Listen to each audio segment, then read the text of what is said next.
بعض في إجابة مشايخنا على سؤال مكرر.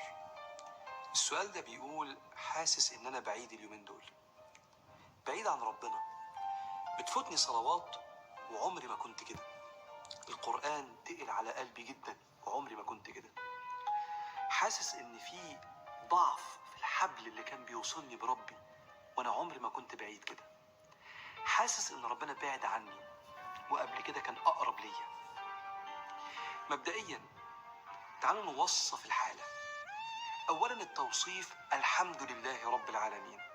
الشعور اللي جواك ده لو أنت كنت صاحب السؤال، هذا شعور خواص عباد الله لما بيبتعدوا عن الحضرة القدسية، بيشعر باختناق، لأن علاقتهم بربنا مش شيء ثانوي هامشي في حياتهم، ده الهوى اللي بيتنفسوه.